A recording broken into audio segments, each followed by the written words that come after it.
Hello everybody and welcome back to my channel. So today we have another Call Her Daddy podcast with Alex Cooper, and her guest today is Stassi Schroeder. I love Stassi. Now Stassi used to be on Vanderpump Rules, and she has not done Vanderpump Rules since this last season. So she was on season 9 before not being on season 10 this year. I do miss her. She is a ball of energy. She is a complete personality, and she is that bitch, as people like to say. But she is also now a mother. She's kind-hearted. She's very outgoing, and she will tell it like it is, and that's what I love about her, is her honesty, and I respect that about people, which most people might not like having to hear everything someone has to say, but at least she is putting it out there. She's forward, and she's like, this is who I am, take it or leave it. So let's get into this, and don't forget to hit that subscribe button so you can get more videos and lives from my channel. If you hit the bell, you'll get notified when those lives and videos come up. And don't forget to hit that like button. It means a lot to me. Thank you all so much. And now let's get into it. What is up, Daddy Gang? It is your founding father, Alex Cooper, with Call Her Daddy.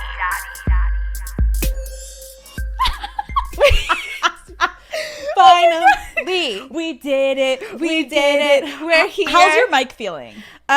What do you mean? I can't hear myself. Well, but you like, is it close enough? Oh, I mean, it's fine. Listen, normally I do it with headphones. So it's a little mind fucky. So yeah, so I don't feel like I'm doing a real podcast should we right be now. doing headphones? No, I look so much better like this. You I look think. great. Right? I used to do headphones, and I was like, it's giving like more ogre vibe because it's just like so. Well, I'm like just calling you an ogre because you wear headphones in your podcast. But you know what I'm saying? No, it does. But I feel like I can't. Well, I'm not leading this podcast. You are. I can't lead properly if I can hear other things. Oh, okay. Like, do you have ADHD? You're like, no. I mean, I used to be addicted to Adderall, but I think I was just abusing it. I don't think I actually like no needed doctor it. prescribed me Adderall. I did it myself. I did it. That's fair. I just realized I didn't even introduce you. Stassi Schroeder, welcome to Call Her Daddy. Thank you. I'm so excited. No, like I know everyone says that, but I'm ridiculously excited. And this room is so chic. I'm just so obsessed with the color of this. The way it just it's These so used to be orange, and I got them in here, and I was like, this needs to immediately change. Like, you don't feel Call Her Daddy vibes from this. What is that noise?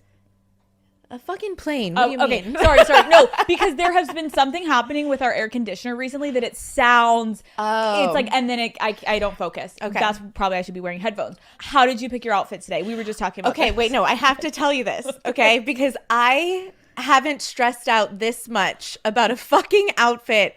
I can't even tell you. It was harder to pick an outfit for this right now than it is to like go on tour, go on a red carpet, fancy outfits.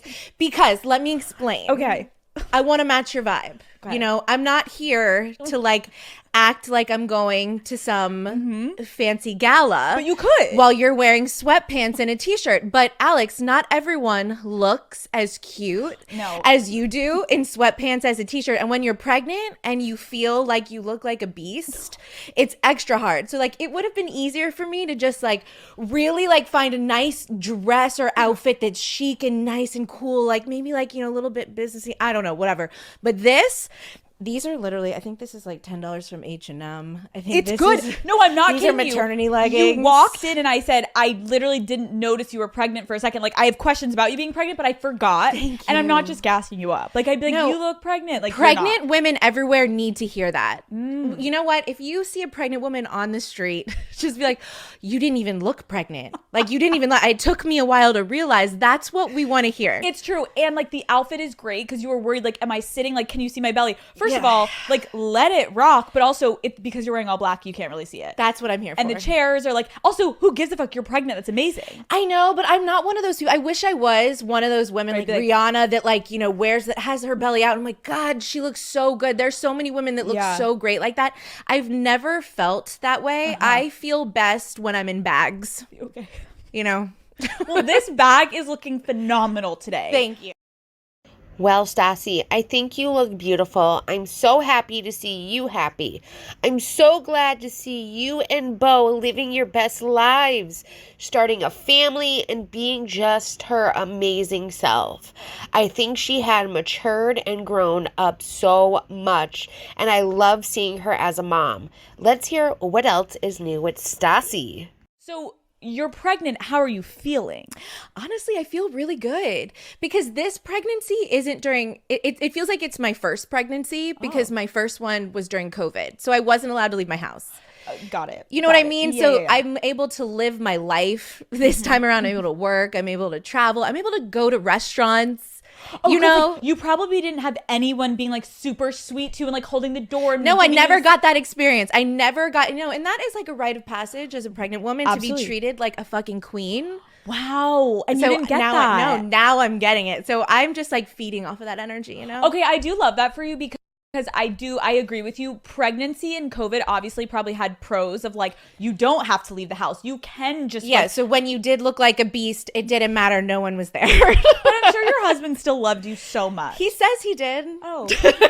You're like, we're not divorced yet. So how does he handle your pregnancy? Like, what is he like when you're pregnant? I mean, he really is great. Okay. Like I really did luck out with that. But he can't, like he says that, he's like, I give you compliments all the time. I tell you how beautiful you are. I want to have sex with you all the time. I'm always coming after you. And I'm like, it doesn't matter.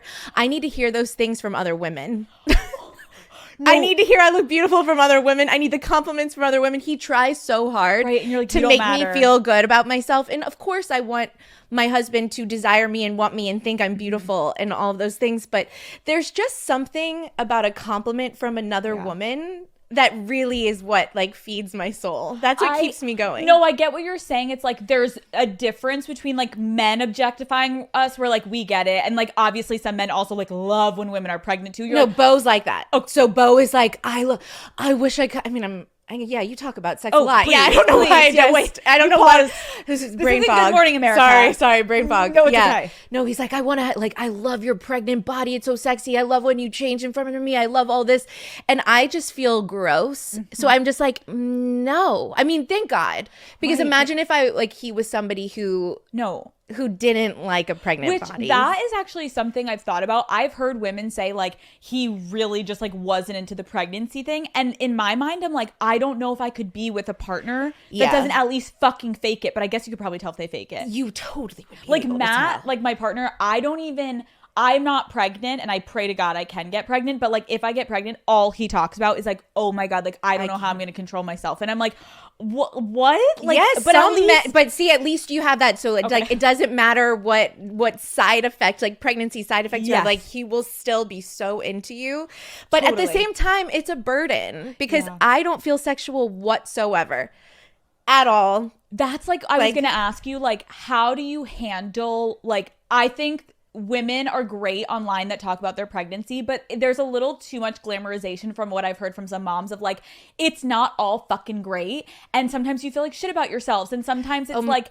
not the sexiest that you're feeling. And so like, can you talk about the real shit of like, how are you feeling with your sex life? Oh my God, no, my sex, I literally have zero sex drive, but I will say that I am a champion and I take one for the team in my household and I don't let it go like a week and a half. Like I will, if it's like a week and 3 days, I'm like, I should probably do this. Like I'm being selfish right now. Poor Beau. No, but I think that's so relatable. And I feel like people don't like to talk about that of like, sometimes you gotta just, and it's different if you're like hooking up with a random guy and you're like, I guess I have to sleep with him. No. This is your husband. It's your relationship. Sometimes you're like, I'm aware I have no sex drive. I still love you and I'm attracted to you. And I want him to feel good about himself. And it does bond us. It's like once we do it, I'm like, oh, I'm so glad I did this. I should do this more. Isn't that the worst with sex? You're like, if sometimes you're two in your head or you have no sex drive that month or whatever it is, you're like, I literally can't even get myself there. I know I love him, but like, I'm not there. And then afterwards, you're like, we should do that more. And they're like, fuck you. I know. Fuck you. I literally ask you all the time. I know. Sometimes it just takes like going through the act. Yes, 100%. Yes. Okay. Do you have like an alter ego when you're pregnant? This is how I think of myself. Okay. When I'm pregnant, I feel like I'm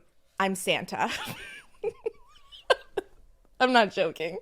I just feel like this round, jolly Like, what is your alter ego? So he's like, so I'm Santa. through and through. Like, don't No, get like for real. Like I look in the mirror and I'm like, everything's round and I'm just jolly.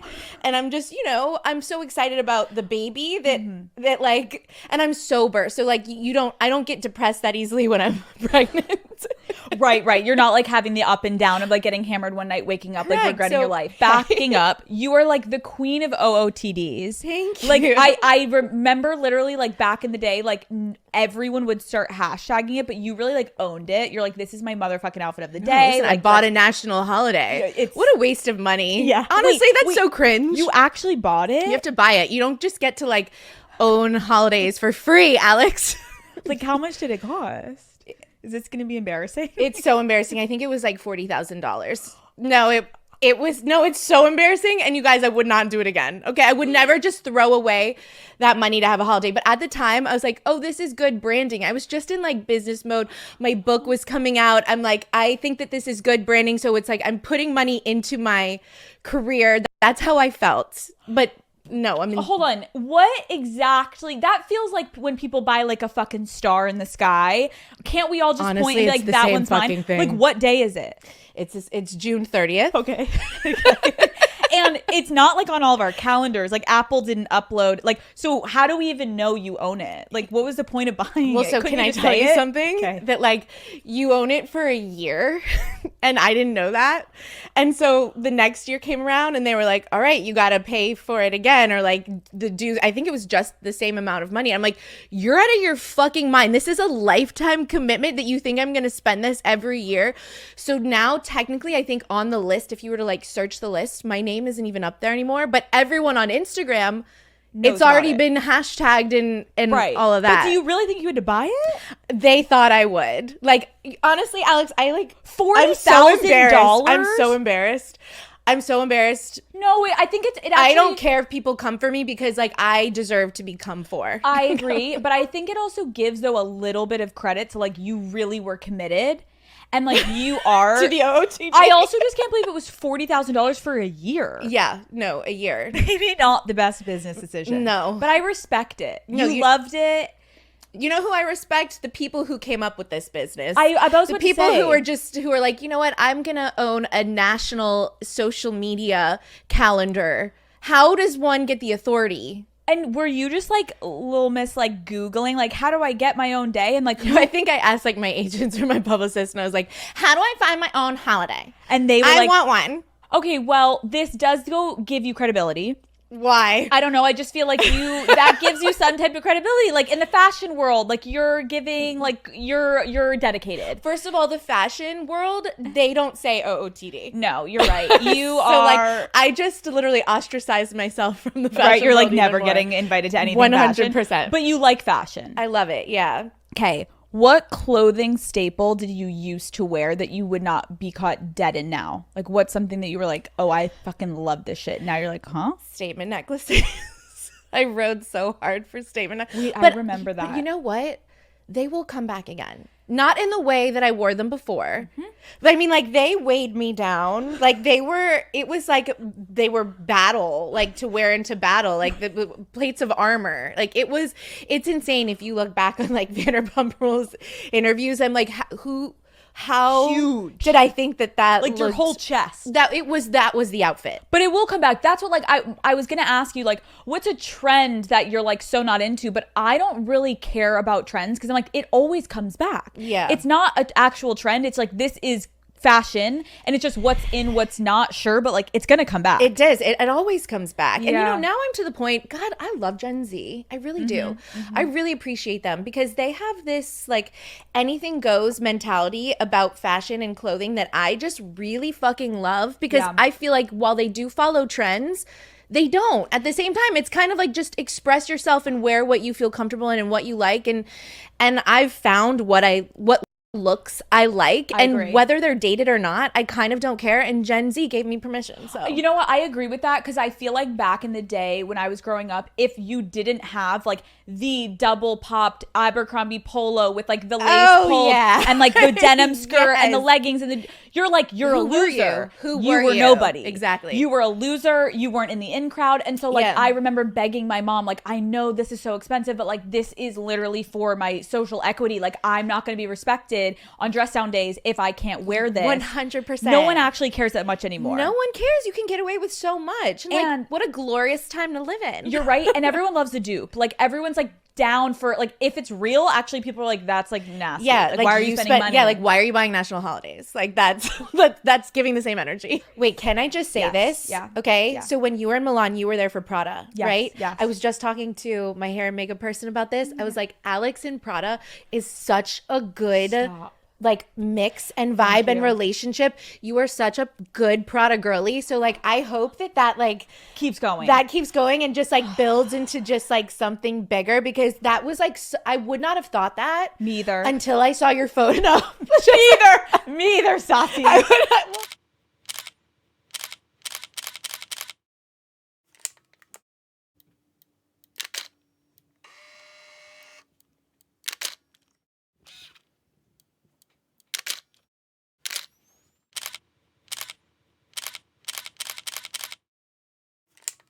Because I just see Right. you just being casual and everything. Right. But then I saw you in your looks and I'm like, yes. I really appreciate that, because I will say I was nervous because I too never envisioned like what fashion house would I like jive with the most. Yeah. And when I found the Prada moment, it felt so me, and I actually felt so comfortable and confident, which like I never fucking going into these type of events feel confident, because I'm like, I'm a poser, like I don't wear this shit all the time. Yeah. But now Prada, I've started to like buy my own shit from Prada and be like, I actually feel like if I'm dressing up, Prada feels right for me. No, it does. So I appreciate it that. really fit well. I loved it. This is like a really random fact that I learned on Selling Sunset, and I don't know if it's true for every woman, so I need to ask you this. Okay.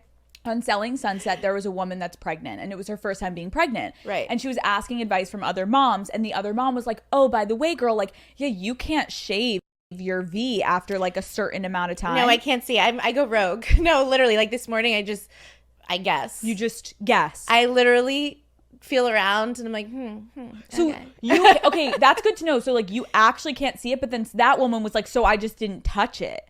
I think it'd be way too itchy for me. And then she was like, or have your man do it. Oh, no, I wouldn't. I don't trust I don't trust him with a razor. That just does not sound enjoyable. No, you can't see at a certain point. You can't, you just have to feel for it. Yeah, I can't grow it out. It's way too itchy. Right, because that's what I was thinking. Like, at least if you can't see your vagina over the belly, you're at least gonna go rogue, but like you're not getting it completely bald. You're just getting it down to a place where you're comfortable that you're not itchy. I mean, I try to get it, but I try to do as and you're just like, you can't see shit. I can't see shit. I mean, we've done it for so long that like that's true. It's like muscle memory. No, that's true. I do have a lot of women that still write in that are like, can you like give us a tutorial on like how to shave? And I'm like, girls, like let's Wait, not. It's like really easy. Like this show, you can come here for a lot of things, but like I feel like you can like look it up somewhere, and like we don't need to go that into. Okay, and if like you're pregnant doing it, like someone that's not pregnant and you can see that shit, like just take your time. No excuse. Yeah. Okay. You have written 2 New York Times bestsellers. Congratulations, Thank you. little brainiac over there. It is really exciting. When I hear other people say it, I'm like, God, like, we all suffer from imposter syndrome. I feel like all of us. Yeah. We all do. 'Cause it's like, well, I wouldn't have that if I wasn't on the show and blah, blah, blah, blah. And I wouldn't have that if this didn't happen. But like, no, that's really fucking cool. Yeah. It is really cool. And I think it's also amazing that you've done 2 now. Well, I'm working on my 3rd right now. Yeah. A 3rd book? Oh my God. I totally cannot wait for this book. I love Stassi's first 2 books, and this one, I think, since she has matured, is a mother, will be the best one yet. If you are interested in reading Stassi's other 2 books, I will leave links down below for them. If you have read her other books, tell me below. Did you enjoy them? Are you excited to hear she's working on a 3rd? Let me know. I love hearing what you all have to say. Let's keep going. How long does it take you to write a book? A long time. I worked on the proposal 6 months. 6 months I worked, and it wasn't like that for my 2nd book. And like my 1st book actually came a lot quicker to me. Yep. Also, this 3rd one, it's harder because like I'm really trying to be, the way that I write, it's like I have to be specific about like with one thesis. Yep. Like, and then everything spiders from that. And I'm just like struggling. I was struggling a little bit with what that was. So it took me a really long time just to do the proposal. Well, yeah. I was going to say, like, I think there's so many people in Hollywood that have like that one book and they're like, peace out. I just wanted to say I wrote a book. Clearly you like really like doing this. Oh no, I love it. And that's why I started, like, for the first one, I was like, I want it to be a handbook so that if I wanted to keep going, the theme could change. So it's always still like a basic bitch handbook to something. It's just depending on what's going on in my life. It's such a good idea, and so I want to play a game. Okay. So the whole like basic bitch handbook, clearly, first question is, can you help us all decipher what is the difference, or is there a difference between Chugi and basic? Okay, well, personally, what I think Chugi is kind of cringe. It's like, you know, like cringe clothing or cringe, you know, things that, I don't know. There's a cringe element to Chugi. I personally think that anything that's basic, it's just like leaning in so hard to something that you really love and doing that unapologetically. It's like if you really love rom-coms or if you really love murder docs and just like leaning in, and it's like, oh God, you're so basic. But it makes me happy. It brings me joy. It's like leaning into the things that like really bring you joy and not giving a fuck if it's like what's cool. Basic to me kind of is a timeless situation where like basic also means that a lot of people though are doing it, and it's just something that kind of is timeless. Yeah, and and there's a reason those things are popular. Yeah. Like because they feel good or they make you happy or like, I don't know, they fucking spark joy. So like I love being basic. Santa over here. You're like, I can say it. You can't say it, Alex.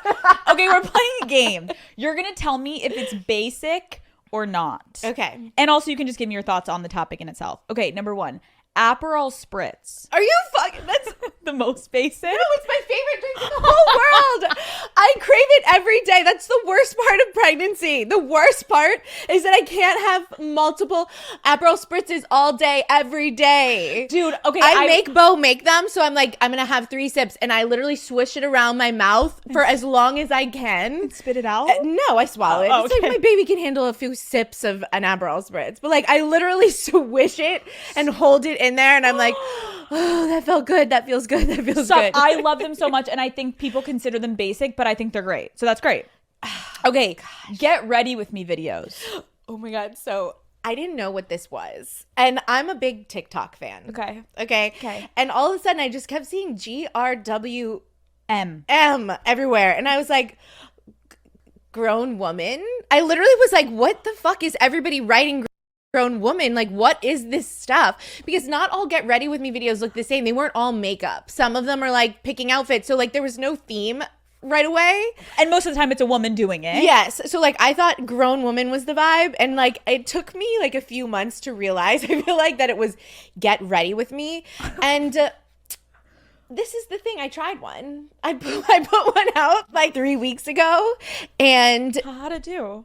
I feel like the kids loved it. Really? Although I will say, everyone was commenting, being like, wow, 2016. No. And I'm like, oh, wait, I was trying to do a thing. You know, I was really trying to do a get ready with me. And everyone's like, this is so nostalgic. You do your makeup like it's 2016. But I'm like, that's because it works for me. Right, who cares? At least you're not trying to like pretend you're in a generation you're not. Yeah, like you know, putting the like foundation, like letting it drop on your face. And like, I can't fuck with that. Like, it kills me. Every get ready with me that I see that people are just dropping the liquid on their face. Like, right. It's so not appealing. Wait, how do you do it?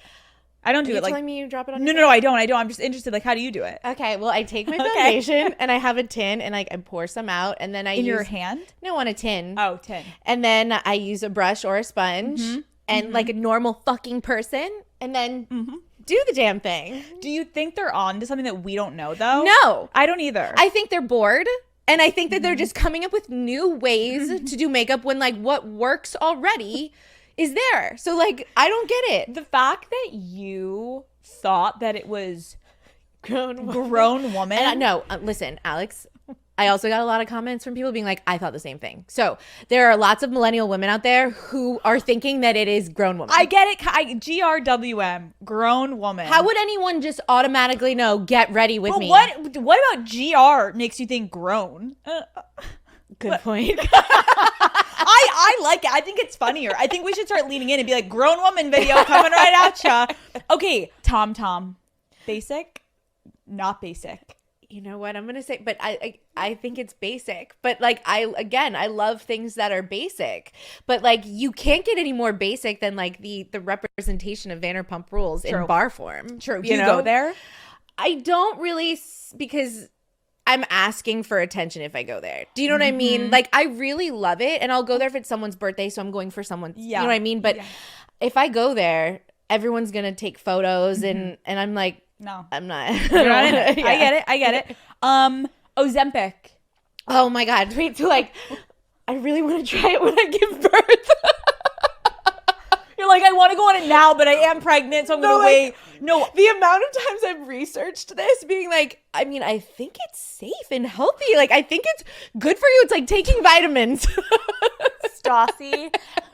How do we put a disclaimer and be like, nothing that was said in this podcast medically, please do not listen to this. Disclaimer: nothing in this podcast is approved by a medical professional, so please don't take this as medical advice and consult with a professional if you're interested in learning more about this. Like, come on. It's basic. Anyone who hears about Ozempic has to fucking be curious. You are a liar if you tell me that you have not thought about it. Thought about jumping on that train. I mean, not you don't need it. I don't mean you. No. But like, you're like, you should think about it. No, I get what you're saying. I think this is what I've started to realize, and maybe it's just like with age. Like I remember one of my things on here was bone broth, and I was thinking about all the debate with Gwyneth when everyone was like, you are like promoting bad eating, that like for people that's not realistic and whatever. And I'm like, why does everyone care? No, like she didn't say to only eat bone broth for you. She was just being honest. Would you rather just lie? Telling her story. She's literally just she's trying to be transparent, which is what everybody is asking of people. Please be honest and transparent. So then you can't get mad about what you hear when someone is being transparent or honest. So have I Googled Ozempic and what it would be like, and am I thinking about it? Yes, I am, because you were just talking about bone broth. My first pregnancy, I ate bone broth for dinner for 6 fucking months after I gave birth. And I kind of don't feel like doing that again. I love that for you. I love that Stassi is honest and transparent. And if you are an adult, which you should be if you're listening to this podcast and here on my channel, then as an adult, you should know that not everything is for everyone. Everybody is different. Everyone's body works differently, and only you can worry about yourself and your body. And if you are someone that is telling others what they should do, I think that there is a big difference with giving advice to someone and going at someone for something that they do. That is their choice to do. We need to remember that the only thing we can control is ourselves and worry about what we are doing to improve our own lives. I think that people get lost with that, and people sometimes get way too concerned and worry what other people are doing, and then they go on and they personally attack them for what they are doing. It's not right. Since being on the internet, I have seen and heard a lot. And the more I learn and grow, the more I realize we cannot be worried with what other people are doing. Or that is their right for themselves to do. We can suggest things, of course, but there is no need to get super aggressive and defensive if someone doesn't like our suggestion. There are ways to present things to people, and we need to remember that. I'm like, I don't want to. I want a quickie. I want an Ozempic. Yes. I'm an Ozempic girl, not a bone broth girl anymore. We love that. I love the honesty, because that's what I got annoyed where I was like, I think people are really getting too triggered. Like Gwyneth wasn't like, everyone should do this. She was asked what she eats in a day. And instead of being like a cheeseburger for dinner and she just told you, you don't have to do it. Yeah, you don't have to do it. I'm like, would you want her to lie to you? And then you're going to wonder like, wait, why don't I look like this when I'm eating a cheeseburger for dinner? And like, I want to know that it's a struggle for Gwyneth. I want to know it's a struggle. Me too. And like, I also love, it's like, people need to realize, I know the whole word influencer has really taken over, but like, look inward if you're being really heavily influenced by every single influencer on the internet. Yeah. Let's Totally. just do a little check. Yes. Just a little check in. Just be responsible for yourself. Be responsible for yourself. Okay, so Ozempic. Okay, so she's going to go on Ozempic. You're going to tell us how it goes. You'll go on it. Someone else doesn't have to. Exactly. Okay. Yeah. And then you're going to feel how you want to feel, and they can feel how they want to feel. While they're on the elliptical, you're going Look at me now. do you think you'll be promoting it, that like you're on it, or you won't talk about it? I would like to think that I would be somebody that promotes it and talks about it because again, I love when other people are transparent and honest, so I want to be that for other people. But like, God, people are really hard.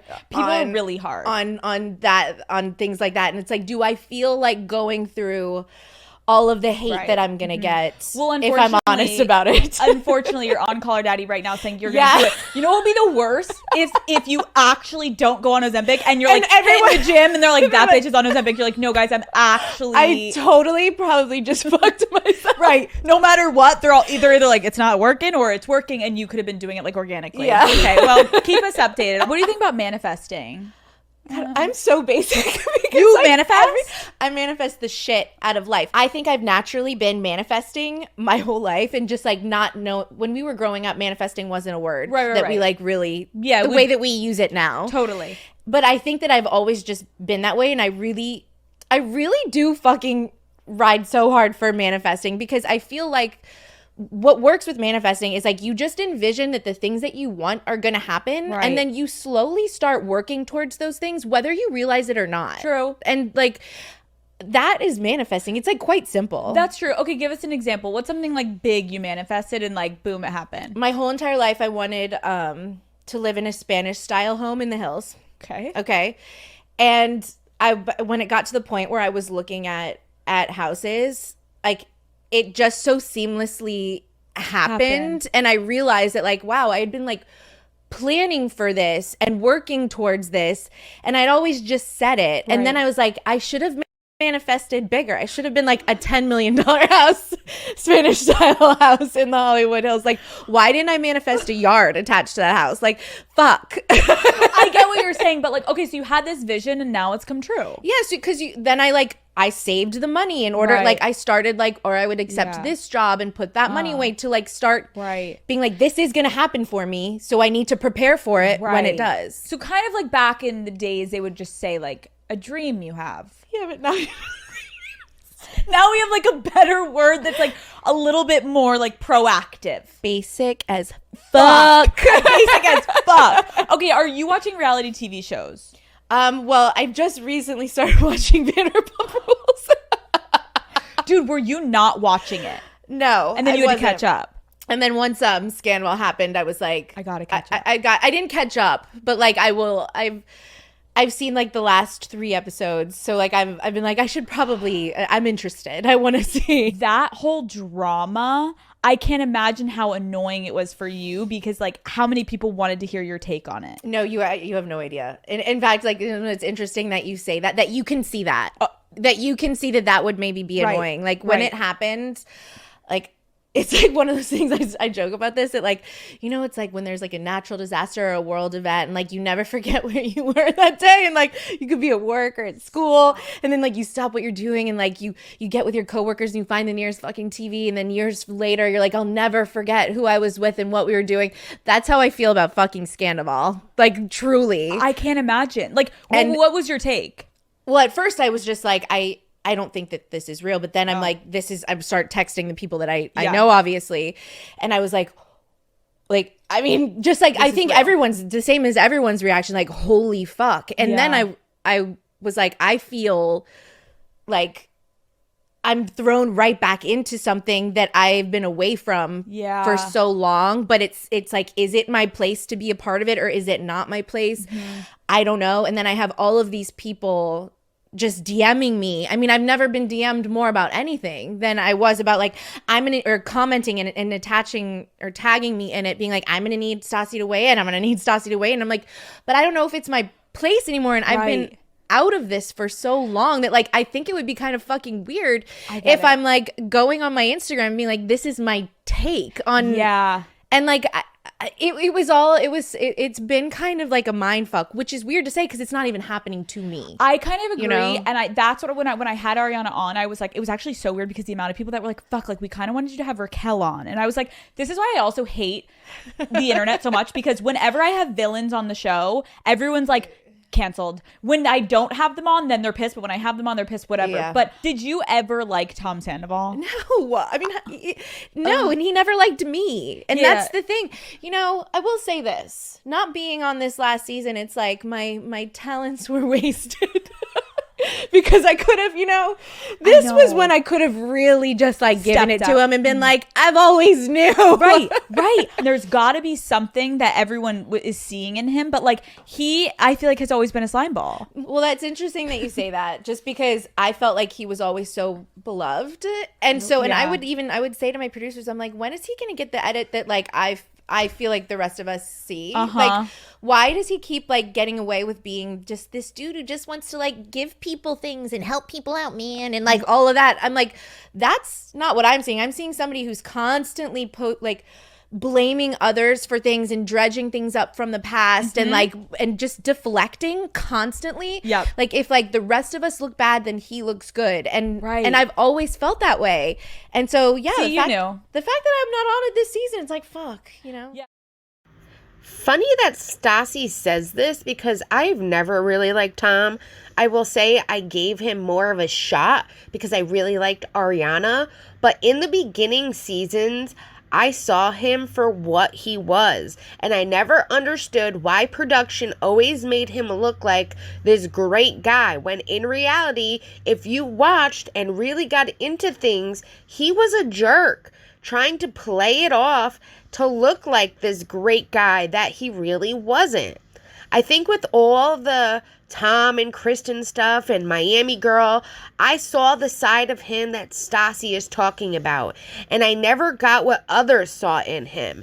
And like I said, I did give him another shot because I really liked Ariana, and he seemed to be better with time, and I thought him and her were such a power couple. But I can see where he still thought only about himself and thought that was something he always needed to still work on. But okay, let's see what Stassi has to say regarding all this Scandoval stuff. Do you miss reality TV? I miss reality TV at times. Like, I loved filming. I love, like, it was like all my 20s were spent doing that. And, I love the camaraderie of it, and I loved all my producers and the team and it's fun. Right. It's really fun. But, there's something about like being out of it for so long, and I watched that like the success of a show is like directly tied to how badly the cast hurts each other. Yeah. And that like feels weird. I agree. It's like, I think that's something that we're struggling with now, is like watching it, because there is social media. I feel like people are having a harder time like actually choosing a villain, because it's also weird of like, but then that person's life is actually ruined on social media and people are getting canceled and people are getting death threats, where like back in the day you kind of like never saw the people and it was like, whoa, that was a great show. Where now it's like a little bit like, oh, people have to be really calculated to fuck shit up, and like how far are people going to ruin each other's lives, and is it honest, is it real? Like, I don't know. It's weird, it's dark. Like when you really think about it, it's fucking dark. Right. Like, I feel like I think you have a good life now outside of it, and it's almost better to be nostalgic for it than be still in it and like, look what's happening right now. No, I think so too, because I think, obviously I get asked all the time, like, would you go back to reality TV? Would you go back to Vanderpump Rules? All that stuff. And I'm like, there might come a time when I'm like, oh, this makes sense. This type of reality TV, this makes sense for me, or whatever. And this is a reflection on what really my life is like. Yeah. It might be a little more boring than what you're used to seeing. Right. But it's at least a little bit more authentic, where you're not having to like really create that character again. Yeah. But like, I don't think I'd want to put my family in a position to be in something where like, again, the success is tied to like how much you can hurt each other. Yeah. And like, I just don't. I don't, it's not like a healthy place to be. Like, it's not good on relationships. Right. You can be in the strongest relationship. And I mean, if you think about it, it's like Vanderpump Rules is like, who's betraying who's cheating on who's being shady. And like, sometimes they, you know, things are invented that like never even happened. Yep. And so to put that stress on a relationship, and then if you have children on top of that, I'm just not sure that that's like the healthiest thing for me. But I do miss it. No, I do. I get it. Like, it's almost like reality TV to a certain age should be appropriate, because your life is toxic and chaotic. Like season 1, it was like you were so like in the best way unhinged and like saying shit. But like I was like that with my boyfriends when I was in my early 20s. Then I think when you get to a certain age, it's like you're just fucking your life up for camera. Yes. I think we have seen them all grow up on the show, and that is why I've enjoyed it. Like Stassi, my 20s were crazy fun. You learn a lot about yourself. You learn a lot about life, what you want, what you don't want. And as I was navigating my life, they were too. I really enjoy watching them grow up, having families, and how they are navigating that. Like Lala being more mature, going through a hard breakup with her baby's father. I wish we get to see more of her being a mom, but I love seeing how far she's come. I love seeing how far Sheena has come. I love seeing her as a wife, a mom, and I think her relationship with Brock is incredible. And I love seeing how far she's come. I think it's great that we get to see Katie and Tom, and though ultimately their relationship didn't work out, we get to see how they both navigate the divorce and what their next chapters are in their lives. I think that they should continue with showing how far they have all come, how they navigate life now at this age, and continue to keep the show growing with them as they grow to fit how their lives are now and how they get through these moments. I do miss seeing Stassi, and I think like Jax has grown so much, she's grown so much. They're both parents, and that's why I've suggested maybe doing a more family-friendly version of Vanderpump where it shows the next generation and how they navigate being parents, being friends, the ups and downs of life as they go, and all that. I would totally be all for it. What do you guys think? Would you be for it? Let me know down below. Yeah. Who are you friends with still from the cast? Well, Katie's one of my best friends in the whole world. She's Hartford's godmother, and she was my maid of honor, and I'm still really close with Lala. Okay. And honestly, the producers, like I hang out with the producers more than most people. Like, they're some of my closest friends. Really? Yeah, so it's so weird to like be hanging out with them, and we kind of don't talk about it that much. Yeah. You know what I mean? Like the show part of it. But now that like Scandoval's happened, yeah, we talk about it a lot more, I guess. How do you feel about how much hate Tom is getting online? I mean, I've been in a position where I've received so much hate before. And like that's, I don't like where we're at like in society where like that's how we punish people. It's like it's like emotionally beheading people. Yeah. You know what I mean? And who's to decide what the punishment should be? Like who makes someone the authority on that? Right. Like what makes this person on their computer the authority on what they think is enough hate for him to receive? Right. I don't get down with that. Like I don't like it. Like, do I like Tom Sandoval? No. Do I think what he did is disgusting and like fuck him, but like see, now I feel like I'm even adding to it, like the online vitriol. But there's a level of like, if you're being asked about it, you can talk about it, and I think everyone with their friends can talk about it. But I do think there's like a level of we're just as bad of like people that are going out of their way to comment on his photos or something and be like, go fucking kill yourself, you're so disgusting. It's like that no one like let's just like not do that as like a group of people. Let's it's just like not. You probably didn't say that fully to like even your dad when he cheated on your mom, and you guys have a divorced family now. Like there's so many people that have gone through sadly something very similar, like cheating, affairs, like that, and it's awful, but like we don't know these people. So yes, they've put their lives out there for us, but like at what point is it like talk shit to your friends in your group chat, but to actually make an effort to like go wait outside of his house or to go make comments? It's like, let's And at some point, like, that is how people become incredibly depressed and then suicidal. And it's like, how would we all react if we knew that that's how it ended? It's not right. I have to comment on this because people have been taking what Stassi said and saying she is giving Tom some leniency, but I don't think that is what she's really saying at all here.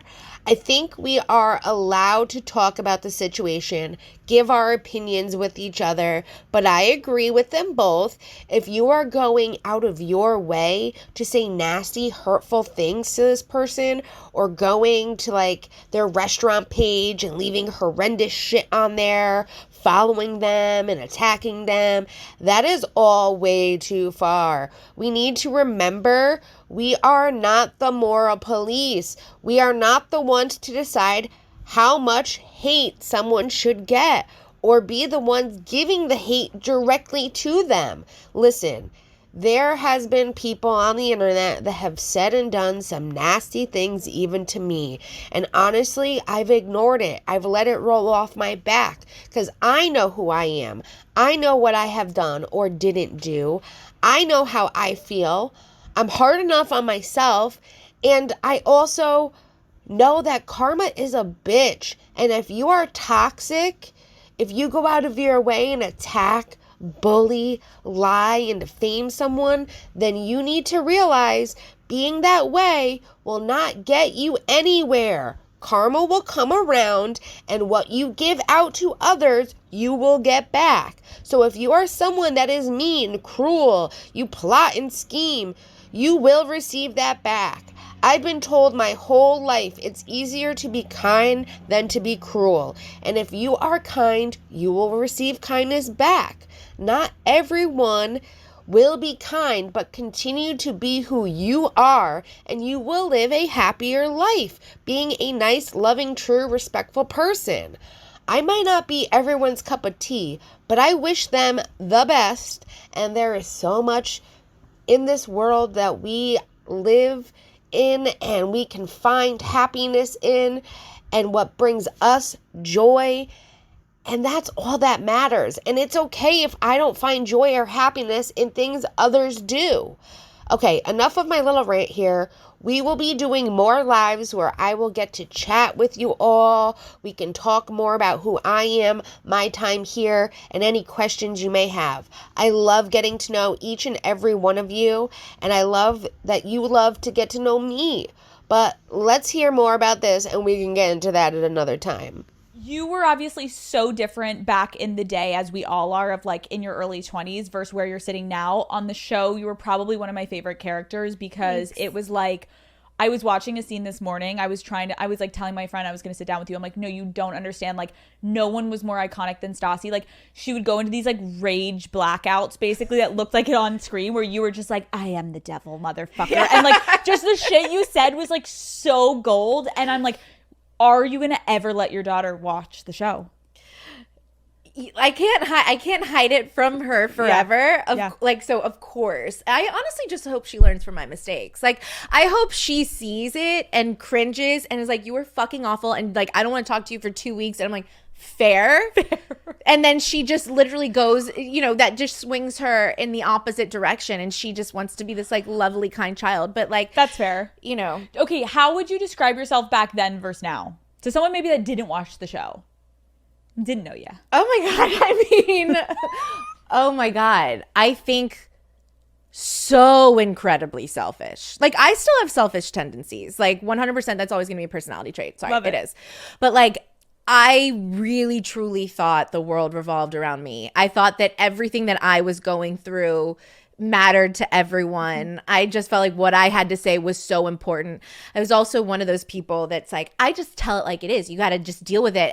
And now that I'm older, like, I don't like that about myself. And I think that's such an overrated quality, because all you're saying is like, you don't care about how your words affect other people. So like, sometimes like, it's good to just think before you fucking speak. It's like called being polite and gracious. True. Like, I just like, and there are still people that like, are are in that reality TV world that are still like that are just like, well, I tell like it is. I'm honest. Like, if you can't handle the truth, then like, I'm not for you. And I'm like, but do you really want to be that way? I get what you're saying about like holding yourself back for maybe speaking about certain things. But again, the environment that you were in, like that is what would make you a better person on reality TV. Yeah, no, so totally. It's like it's almost like you were rewarded when you would say crazy shit. I was. Now it's like when you're in private with friends, maybe we don't bring that into real life. Correct. But I get what you're saying of watching it back. You're like, why did I say? That's how I feel about when I look back at the earlier days of my show. I'm like, why did I say some of that stuff? But that's also life. Yeah, no, that's true. But we just happened to be like recording our lives. Yes, and we were rewarded for it, just like you were rewarded for like things that would come out of your mouth. It's like that's how we're paid to be totally to say crazy shit. Yes. What do you miss most about being in your 20s?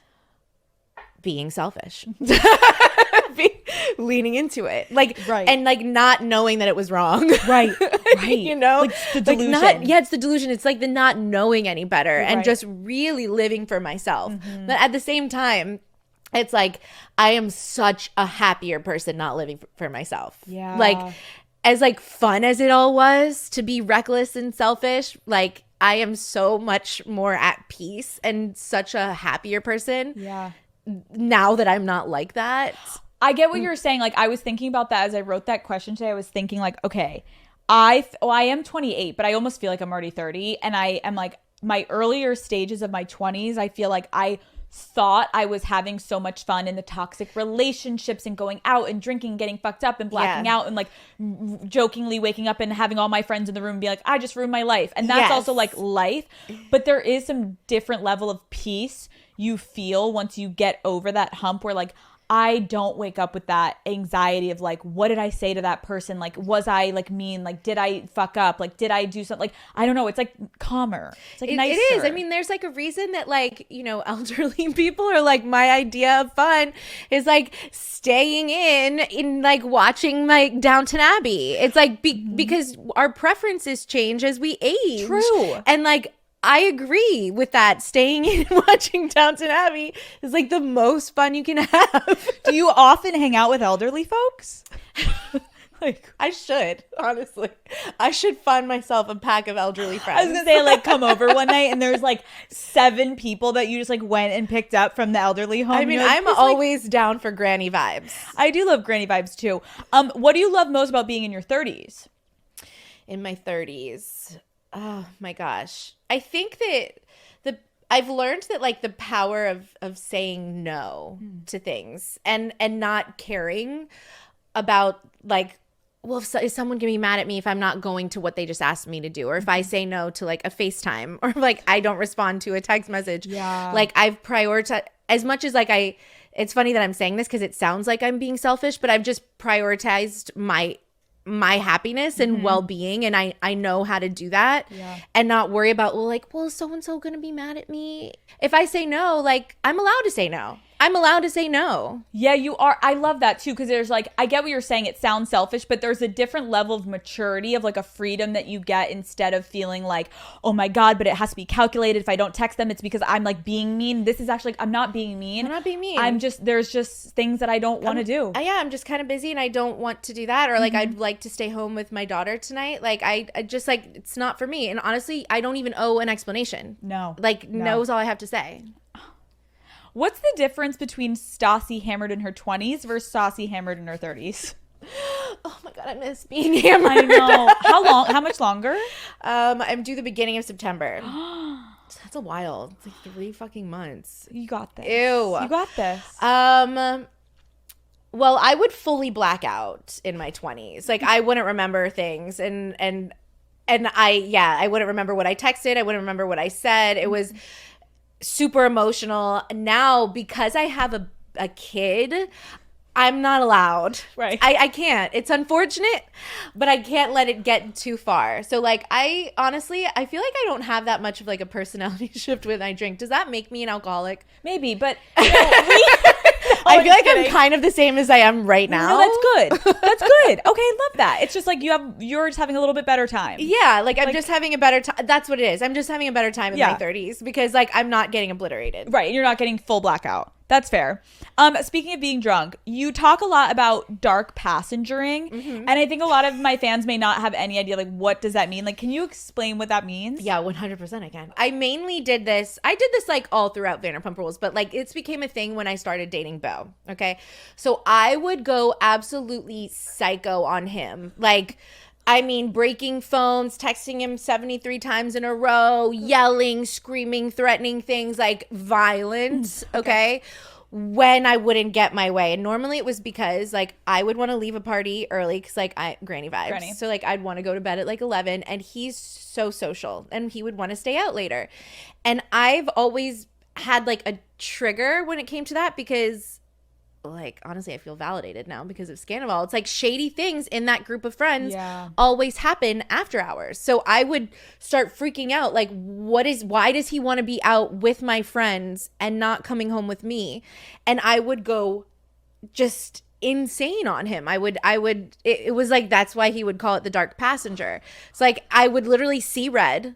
Like, anger is like the only emotion that like overtakes me. I see red. I can't control it. I can't stop myself. Like, that is what the dark passenger used to be. But again, now looking back, in light of like, you know, Scandoval and all that, I was right to dark passenger. I was about to say, as you were describing that, I think it's totally understandable if your partner for like one night occasionally is like, oh my gosh, like, no, I'm having so much fun with my friends. Like, I want to stay out. If your partner every single fucking time you guys go out is always lingering and you're going home alone, biggest red flag. You know what? Strange. Yeah, that's strange. So true. Why would you want to stay and not come home with me? Yeah. Like, no, what?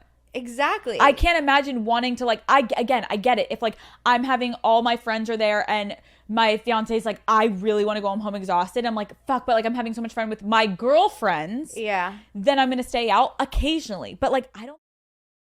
And to Stassi's credibility, the guys she was with before Beau were douchebags. And she had to worry about what they were doing, who they were with, all of that. I think she hit the lottery when she found Beau, and he is truly a great guy. I think she had dealt with so much betrayal and hurt that she was still, in that sense, dealing with all of it and healing from that. And also still getting scared that Beau might just fuck her over since she had so many that fucked her over before him. Beau is very social. He's outgoing. And I miss that. I miss not having them on the show. Beau could literally make a good time out of anything. And I think that is something Stassi loves about him as much as everybody else. I think as their relationship grew, she realized he was different. He was all about her and no one else. And her walls went down and she was able to breathe easy. I do think them getting married, them settling down, having a family has really made their relationship stronger and her better with not bringing out this dark passenger. I don't think I've ever been like, I desperately want to stay at this party.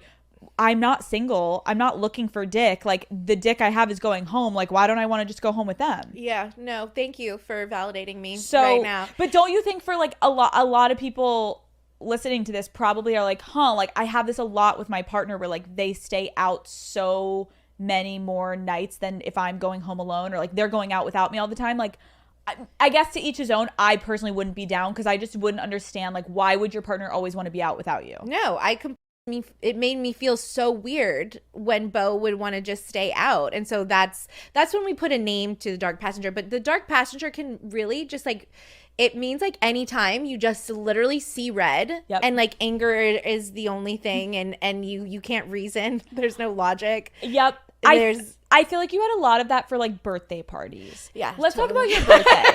Because I want to relate to you here, and I can't, and I want to hear your explanation of like what your birthday means to you. Oh my God, I'm going to disappoint you so much right now. Why? Okay. So the first few years of Vanderpump Rules, like 100%, I was a birthday beast. Yep. Okay. I was so obsessed with my birthday. I have no idea where it came from. You know what? I blame the fact that I am a summer like baby, Me and too. so like I never got to like really have birthday parties, Fair. like where all the people could come. So like I like made it a much bigger deal as an adult or something. But like after the first few seasons of Vanderpump Rules, I stopped caring. Okay. I like got it out of my system. That's great. Bravo would never let me stop caring. Bravo was like, no, but like this is a bit. This is like this is your thing. Like people relate to this. This is like you are the birthday queen. And literally to this day, when people come up to me, like 50% of the time they're like either saying the quote about the devil or like Pinot Grigio, and the other 50% of the time it's like, thank you for making me feel good about my birthday. Dude, I remember watching it, and like to people that didn't watch those seasons, like the rage that took over you of like, it's my fucking birthday, sit down. I know. And like be present. And I was like, I loved watching it, but I don't relate to that. And so I was like, I wanted to hear today. I think it's great. You're over it. Yeah. So for your birthday now, you don't really care. No, I don't really care. I think I was just always just like channeling main character energy, you know? And I like get when you're trying to have main character energy, you need to care about your birthday. Main characters Absolutely. care about their birthdays. It's a whole month. It's a whole thing. Yeah. And I think like that actually for reality TV worked. I think on Instagram, it's annoying as fuck when it's like, totally is like my birthday month. we got to stop. 10 days for my birthday. I'm like, no one gives a fuck. It's not countdown. Like we No don't need to one count down. cares. No one cares. No one Yes. cares. Okay, we relate on that now. Okay. Do you secretly miss a little bit of drama in your life now that you don't have reality TV? Yeah, sometimes. Yeah. I know I say this to Bo a lot, actually. I'm like, you know what? We should get in a fight and I should dark passenger because it would just like make me feel so passionate. That would probably make me horny. I get what you're saying. Like a little bit. A little friction. No, a little bit. I remember when we were in Vegas in December, actually when I conceived. No. We were walking past the sign for Absinthe. Have you ever been to that show? No. Oh, it's so good. Is it good? Yeah, it's really Okay. good. And I was like, oh my God, Bo, remember the last time we saw Absinthe? Like I full-blown dark passengered on you. And I was like, we should do that. That'll help us make a baby. Stop. And he thinks I'm insane and he thinks that's so unwell. But like, I just think that I think makeup sex is fun. I agree. I think men have like a little bit harder time like playing the role of like, we're fighting, but like it's not really a fight. Like, and they're like, I don't understand. No, like, am I in trouble? Like, stop. 100%. And they get scared. Like, I try to do it with my partner all the time. Like, just light little tinges here and there can be fun. Yeah. Not all the time, but like a little. Like, I'm like, we've been so good. Let's not be so good. Like, let's have to come back. I want to being miss good. you. I want to be like, I want to be scared that I'm going to lose you. You know? And like, even though I know I'm not, like, let me just pretend. Let me just pretend. And like play with it. I feel like guys can't get there. No, not. But I kind of, okay, did you ever at one point like bring your trust issues in your past into your relationship that like it really affected you guys? Yeah. Oh, past the dark passenger of like staying out late, was there anything else? Yeah, well, we started going to therapy like really early on into our relationship because I had all of those freak out moments and I just didn't trust him and he didn't understand where it was coming from because he had never given me a reason for me not to trust him, and we had to like talk through it. And the more like we went to therapy, the more then he was like, thank you so much for articulating this, for communicating this, because I understand that must have been really hard to have like this happened to you, to have your friend do this to you, to have, you know, other times that I had been cheated on. Like, I get it now. And like, then we were able to work together. But like, yeah, it really affected our relationship. Yeah, I love that you have openly talked about like couples therapy because I think there's such a stigma of like, oh, what's wrong with your What's wrong? relationship? And Why? it's like, why is You shouldn't everyone have to be going this early. Right. Like, why? Because that's when the relationship's like, it's make or break, honestly. And you're coming into the relationship with all your separate baggage. So might as well get it like worked out right away. And this is another reason I love Bo for her, because he is willing to work with her, see why she was having so many issues, realize it wasn't him, but what she went through and what he needed to do to give her what she needed to be able to reassure her that he wasn't like all the rest and he was the one for her. I think people put such a label on therapy, but therapy is good to do for everyone.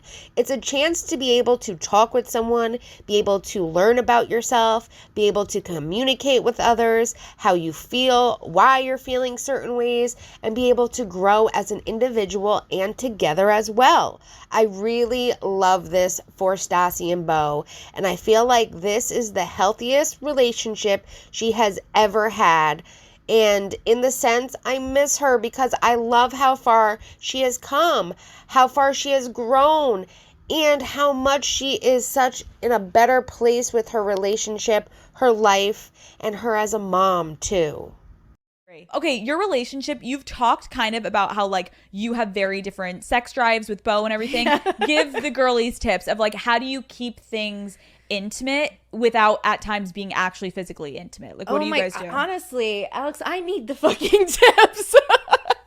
I need the tips. I think that Beau and I are really good at quality time. Yeah. Like we talk to each other. Like we spend time together. Like we're really good at parenting together. Like I know that doesn't sound romantic, but like when you're aligned in how you view things like that, like when you get into a relationship with someone, you get married to someone, or you decide to have a child with someone, you better really fucking like that person, because when you have a kid, y'all are in it. You're fucking in it 24/7. Like, and so there are going to be days that are kind of boring, and you better really just like being around that person while doing all of the monotonous, mundane shit. Yeah, that's such a good point. Like, I was thinking about you and like having watched some of your relationships very toxic in the past to then like Beau seems like the complete opposite of like stable, normal, romantic, loving, sweet. Like in the beginning, did that freak you out?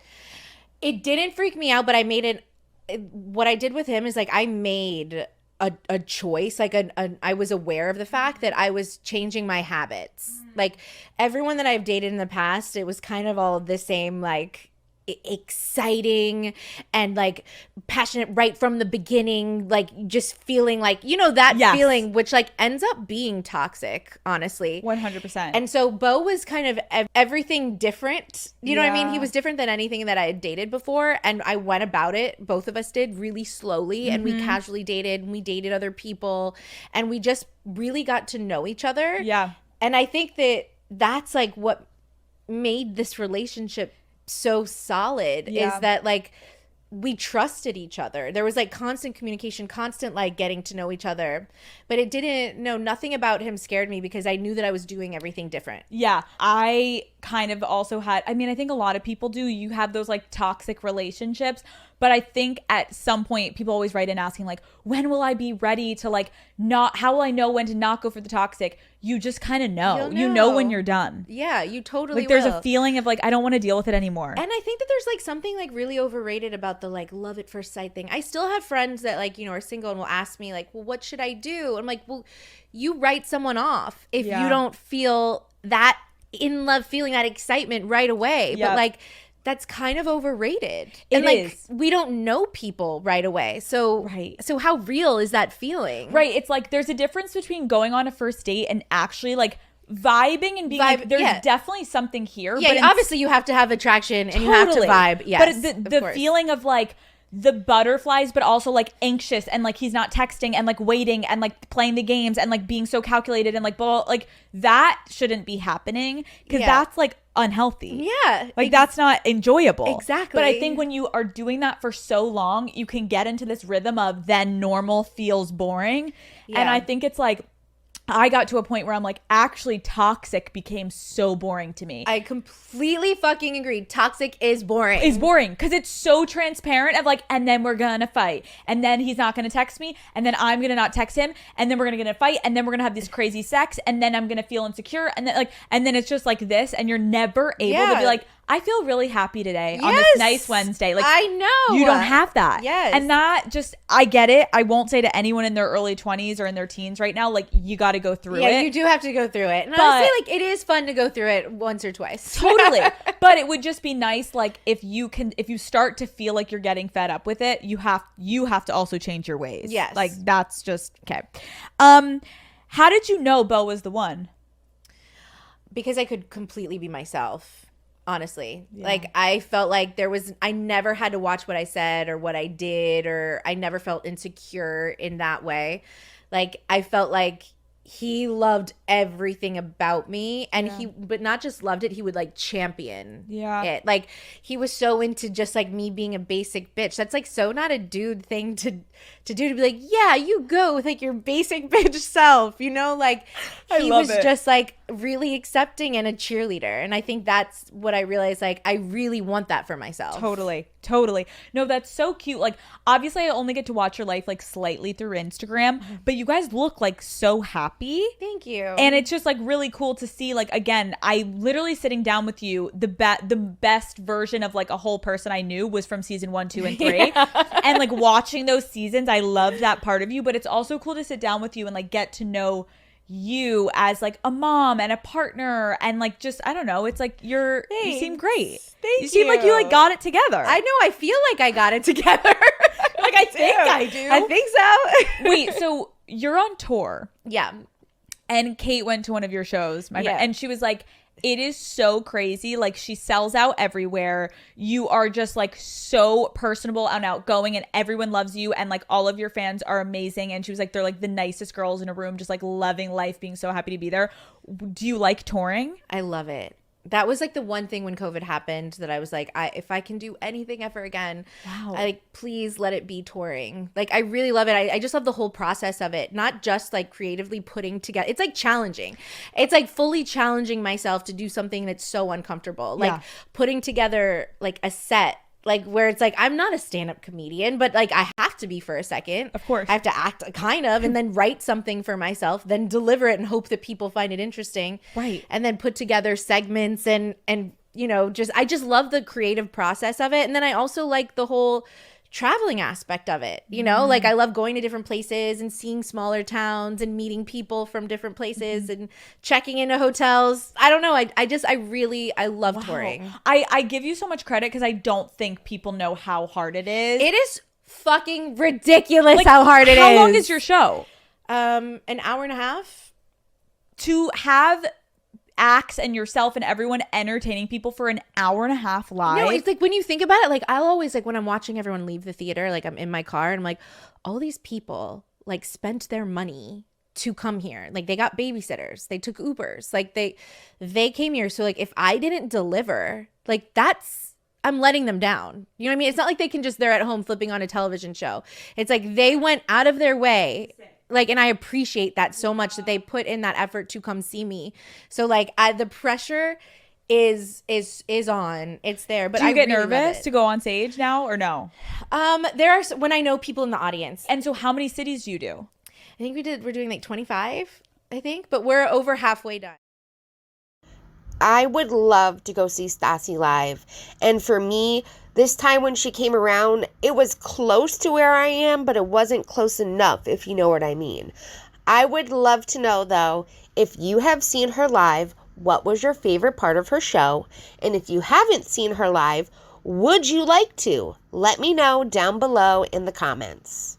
I think the hardest part, now I've realized this, is, and when I do this again, I'll plan it differently, is I can't be gone like 6 days at a time.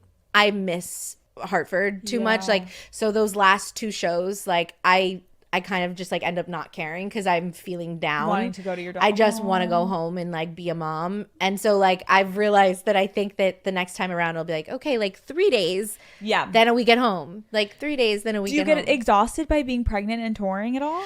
No. Okay, let me tell you something. This is going to sound extra alcoholic-y. Okay, it's okay. Because like I haven't sounded alcoholic-y enough this whole entire time.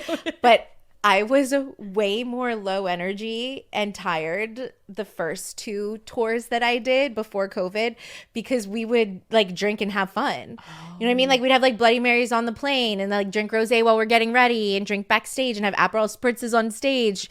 And I just felt tired because of that. Now I think I have the most energy out of everyone that I'm traveling with because I'm sober.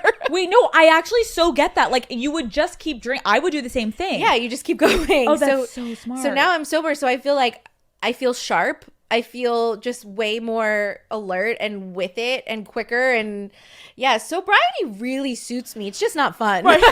You're like, I know it's for the best for me, but like the minute I have my child, I'm back on my shit. 100%. I'm getting an Aperol Spritz brought to my fucking room right after I deliver. Oh no, Bo literally brought me, he made spicy margaritas in the hospital for me, and he's gonna do that again. The fact that you said you swish around an Aperol Spritz and just hold it there. Hold it.